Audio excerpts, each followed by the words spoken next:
एक मामले ने पूरे देश की निगाहें अपनी तरफ खींच ली हैं। पूरे देश में चर्चा हो रही है। दो नाम हैं, राजा रघुवंशी, सोनम रघुवंशी। इंदौर का ये कपल गया था शिलोंग घूमने के लिए और फिर लापता हो गया। राजा की डेड बॉडी मिली है। जो आशंका थी वो आशंका सच बन गई। डेड बॉडी ऐसी स्थिति में कि उसकी पहचान टैटू से हो पाई। सोनम कहाँ है अभी तक पता नहीं।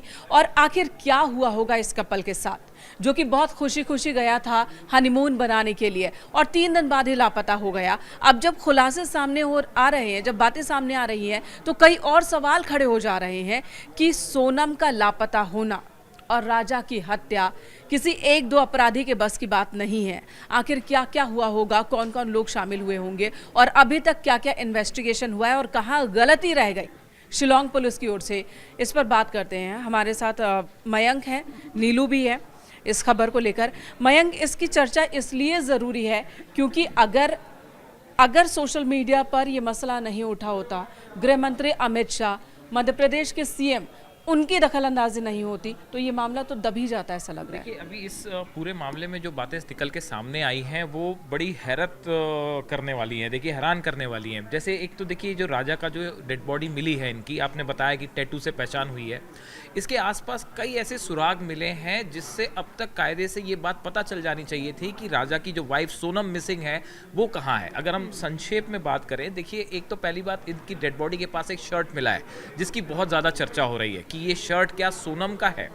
अब देखिए, एक तो स्कूटी जैसे मिली, अभी नीलू ने जैसा कि बताया हमको कि स्कूटी जो है वो खाई में काफ़ी नीचे तक गिरी पड़ी है और सामने रेलिंग है, उसके बाद भी वो नीचे गिरी। तो इन सब चीज़ों से फौरी तौर पे एक बात साफ है कि राजा की हत्या की गई और उसके बाद उसकी बॉडी को नीचे फेंका गया। ये कोई एक्सीडेंट नहीं था। हालांकि पोस्टमार्टम के लिए डेड बॉडी भेजी गई है, उससे अभी और चीज़ें साफ हो जाएंगी, लेकिन जो लोकल सोर्सेस हैं वो बता रहे हैं कि पहले राजा की हत्या की गई और फिर खाई में डेड बॉडी फेंक दी गई।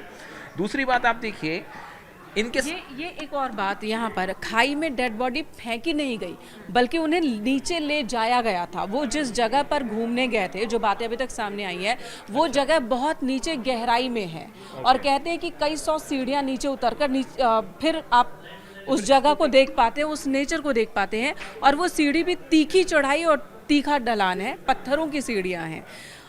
आधे रास्ते वो लौट आए, वो नीचे जाते हैं सही सलामत, क्योंकि वहाँ 1-2 दुकानें भी हैं रास्ते में।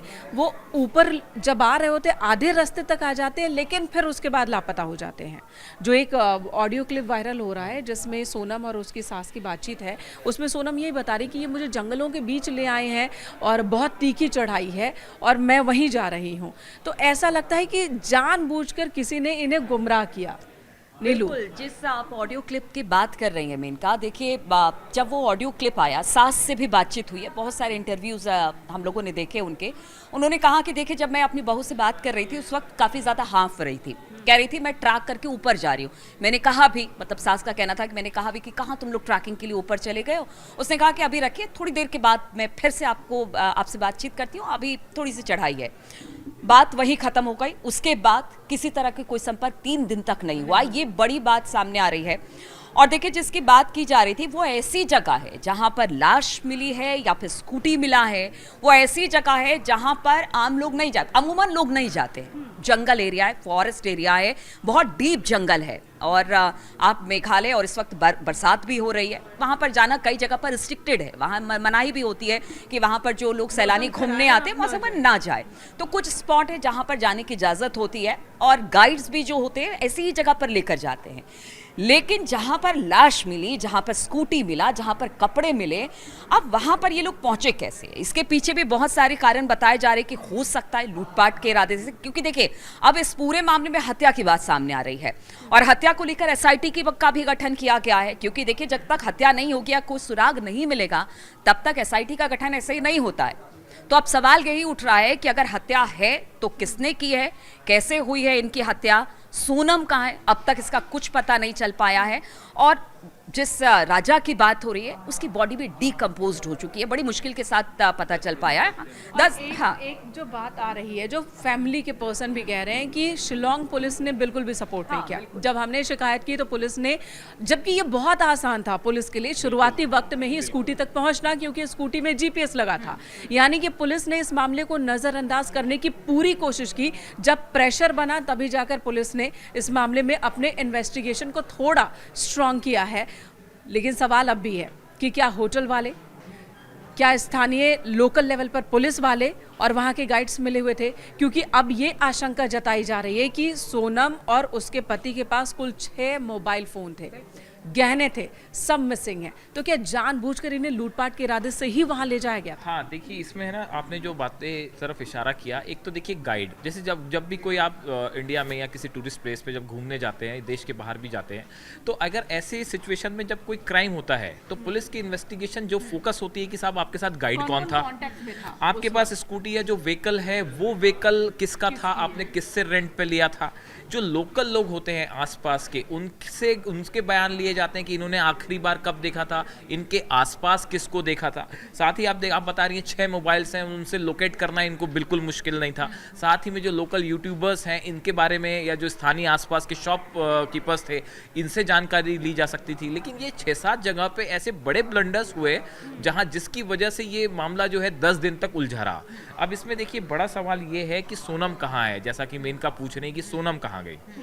जो लोकेशन है जहाँ पे राजा की डेड बॉडी मिली है, क्या यहाँ पे किसी की हत्या करने के बाद, अगर मानते हैं हम कि मान लीजिए 1 मिनट के लिए हम सोचें कि कहीं सोनम की भी हत्या नहीं कर दी गई, ऐसी आशंका जताई जा रही है, क्या यहाँ ये संभव है कि किसी की हत्या करने के बाद उसकी डेड बॉडी को इस खाई से कहीं और ले जाया जाए? और ले जाने वाले का मकसद क्या होगा? क्या सोनम को किडनैप किया गया है? किडनैप किया गया है तो रैंसम क्यों नहीं मांगी गई? क्या उसके साथ किसी तरह की कोई गलत हरकत हुई है?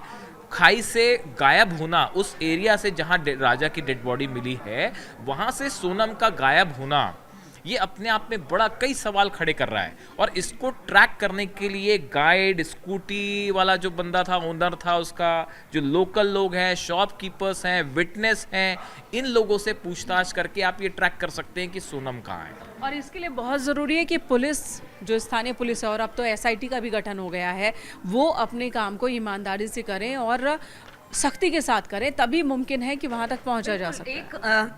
चूंकि मैं ना एफआईआर की कॉपी देख रही थी, तो उस एफआईआर की कॉपी में लिखा हुआ था कि जिस होटल में वो रुके हुए थे उसमें अच्छा खासा कमरा भी उन्होंने बुक किया हुआ था। लेकिन जब पुलिस की इन्वेस्टिगेशन बढ़ी है तो बताया जाता है कि रिसेप्शन के बाहर उनके सामान पड़े हुए थे। अब वो रिसेप्शन के बाहर सामान कहाँ से आया? आप सोचिए कि अगर कमरा था तो कौन लेकर आया उनके सामान को, कैसे निकाल दिया? आप कैसे, किसी ने चेकआउट नहीं बिल्कुल करा। आप कैसे कर सकते हो? जीपीएस आपके स्कूटर में लगा हुआ था, आपकी स्कूटी में, अगर वो मिसिंग थे, 3 दिन तक आपके होटल में वापस नहीं लौटे, तो एक एफआईआर क्यों नहीं होटल के मालिक ने की, या फिर जिस गाइड के साथ भेजा, अगर उनका नहीं भी था तो पता लगाने की कोशिश तो करते। यानी शुरुआती लेवल से इस पूरे मामले में हीला हवाली बरती गई।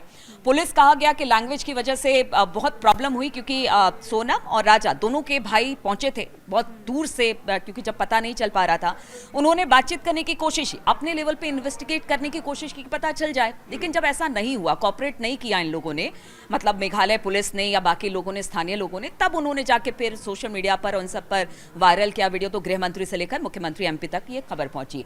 तो आप समझिए कि यहां पर शुरुआती तौर से ही लूपहोल्स नजर आ रहा है, होटल से लेकर, गाइड से लेकर, वहां पर स्थानीय लोगों से लेकर, और जिस जगह पर वो लाश पाई गई है, इसलिए बार बार सवाल उठ रहा है कि इसको इन्वेस्टिगेशन के दायरे में क्यों ना लाया जाए। सोनम कहाँ है उसका जल्द से जल्द पता लगाया जाए। क्योंकि देखिए, जिस परिवार पर सिंगल इंसिडेंट ना समझकर इसे सिंगल एक घटना या अपराध या फिर वारदात ना समझे जाता है जी, वहाँ पर कोई टूरिस्ट, तो आप कितने मतलब रिलायबल तरीके से वहाँ पर कि हाँ वहाँ पर हमें एक विशेष तौर से अच्छी फैसिलिटी मिलेगी, मैं घूमना जा रहा हूँ, वहाँ की बातें फिर बाकी जगहों पर हम आपको बताते हैं, आप दूसरों को बताते हैं कि देखिए कितना अच्छा स्टेट है, हमें बड़ा वहाँ पर जाकर बढ़िया फैसिलिटी मिले। अब ऐसे में सवाल तो मेघालय पुलिस और मेघालय सरकार पर भी उठती है। बिल्कुल। और एक बात जो सभी डर रहे हैं और सभी के जहन में है कि ये सिर्फ एक यूं ही वारदात नहीं हो गई, अगर ये वारदात है तो। हालांकि कुछ लोग इसे हादसा बताने की कोशिश कर रहे हैं, लेकिन ये हादसा कतई नहीं है। हत्या की गई है, पेड़ काटने वाले औजार से हत्या की गई है। अभी तक की जो बात सामने आई है, पोस्टमार्टम रिपोर्ट का इंतजार चल रहा है। दूसरी तरफ ये सिर्फ एक अपराध है, एक वारदात है, या फिर कोई संगठनिक जो गैंग होते हैं उनकी तरफ से किया गया सोची समझी रणनीति और साजिश के साथ किया गया अपराध है। अगर ये है तो ये और भी ज़्यादा चिंताजनक बात है। दूसरे टूरिस्ट और दूसरे सैलानियों के लिए भी चिंता की बात है। और अब ये भी इन्वेस्टिगेट करना ज़रूरी हो गया कि इससे पहले भी इस तरह से किसी सैलानी को लूटा गया है या मारा गया है, इस तरह से कोई और वारदात भी हुई है, इसे भी इन्वेस्टिगेट करना अब बहुत ज़रूरी हो गया है। देखिए, अब कुल मिला के मुझे लगता है कि अगले 24 से 48 घंटे में इस पूरे मामले में ये बात निकल के शायद सामने आ जाए कि सोनम कहाँ है, इसका जवाब मिल जाएगा। मैं भी बात कहना चाहती हूँ कि देखिए, एक तरह से अपील भी है कि आप कहीं जब घूमने जाते हैं तो कृपया कर उस होटल के बारे में, वहाँ के गाइड्स के बारे में और वहाँ पर जहाँ पर आप जा रहे हैं उसके बारे में ज़रूर पता कर ले, क्योंकि कब क्या हो जाए पता नहीं। वाकई फ़िलहाल तो इस मामले में सबकी नज़र है कि क्या हो रहा, सोनम का है उनका पता चल जाए। और फैमिली वाकई इस वक्त जो कि दुख की घड़ी में है, उनके सामने एक और लड़ाई है कि हुआ क्या, सच्चाई क्या, वो सच्चाई भी सामने लाना।